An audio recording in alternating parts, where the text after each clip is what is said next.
Welcome to the funnel effect. तो आज हम बात करने वाले हैं कैश असाइड पैटर्न के बारे में। ये एक बहुत ही स्मार्ट टेक्निक है जो एप्लीकेशंस को डेटा बहुत तेजी से एक्सेस करने में हेल्प करती हैं। अब देखिए, एप्लीकेशंस परफॉर्मेंस बढ़ाने के लिए कैश तो यूज करती हैं, है ना? लेकिन असली चैलेंज आता है कैश और मेन डेटा स्टोर के बीच कंसिस्टेंसी बनाए रखने में।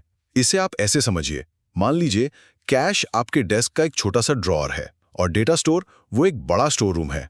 तो ये पैटर्न बेसिकली ये मेक श्योर करता है कि आपके ड्रॉअर में हमेशा सही और अपडेटेड सामान ही रहे।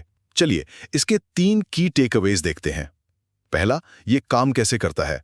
जब भी एप्लीकेशन को डेटा चाहिए होता है तो वो सबसे पहले कैश में चेक करती है। अगर डेटा वहां नहीं मिला, जिसे हम कैश मिस कहते हैं, तो एप्लीकेशन उसे सीधे मेन डेटा स्टोर से ले आती है और फिर फ्यूचर यूज के लिए उसे कैश में ऐड भी कर देती है। दूसरा, अपडेट्स कैसे हैंडल होते हैं।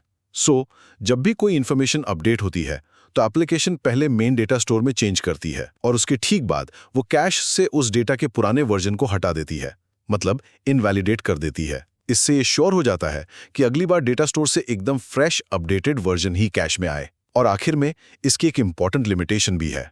देखिए, ये पैटर्न डेटा स्टोर और कैश के बीच परफेक्ट रियल टाइम कंसिस्टेंसी की गारंटी नहीं देता। एक छोटा सा विंडो हो सकता है जिसमें कैश में डेटा पुराना मतलब स्टेल हो सकता है। तो in short, cash aside pattern एक परफॉर्मेंस बूस्टिंग स्ट्रैटेजी है जिसमें एप्लीकेशन अपने कैश को खुद ही मैनेज करती है। Thank you for watching the funnel effect, and for detailed information visit the funnel effect.